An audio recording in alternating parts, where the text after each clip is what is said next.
жақсы сөйлейсің. Мен не деймін? Бұл жерде мен болмас болған сен бар. Барып өзің сөйлес. Менің сөйлесуге дәменім жоқ. Ағатай, баршы сөйлесші, көңіл болайын.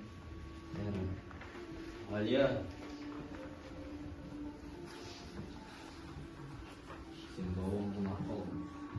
Мен арасынан қалмадым. Ей бауыр, сарайынан оғыз ата тұрып қойыпты. Ей Ақылбай, сені жаныма жамайтын адамды деп ойласам, кер тартасында жүресің. Кер тартсаң сенің абыройың үшін, атаңа еліне дейді, жұртқа дейді. Сені досым деп жүрсем, райын атайды деп қоймадым ғой.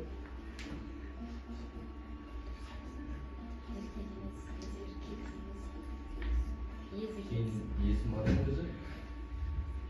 Есім болмаса да сен секілді ез емеспін. Ез дейсің бе? Бұнда өз бөлгеніңіз. Ақылбай!